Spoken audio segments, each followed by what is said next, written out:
ഇവിടെ നോക്കിയൊക്കെ ഇറങ്ങണ്ട കുഞ്ഞെ. നിനക്ക് എന്തേലും പറ്റി എന്തോ ചെയ്യും? വണ്ടി വരുന്ന കാണാൻ വയ്യേ? അമ്മ എന്തോടാ കൈന്റെ ഇടയിൽ വീണ്. ഈ ചെറുക്കനെയും കൊണ്ട് ഞാൻ തോറ്റ്. ഇപ്പൊ എന്തോ എടുക്കുന്നത്? മതി മതി മതി മതി മതി. എടാ അമ്മ പോയിട്ട് പെട്ടെന്ന് വരാമേ.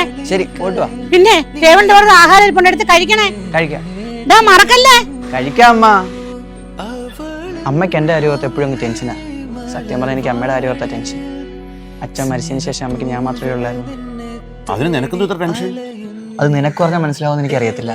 അച്ഛനമ്മമാർ കഷ്ടപ്പെട്ട് വളർത്തിയ മക്കളുടെ എപ്പോഴും ആഗ്രഹം അവർ പെട്ടെന്ന് ജീവിതത്തിൽ സെറ്റിലായിട്ട് അവരുടെ അച്ഛനും അമ്മയെ സന്തോഷമായിട്ടെത്തണമെന്ന്. അത് എത്തിച്ചേരുന്നവരെ അവർക്ക് എന്തെങ്കിലും പറ്റുമോ എന്നുള്ള വേവലാതിയും ടെൻഷനും ആയിരിക്കും.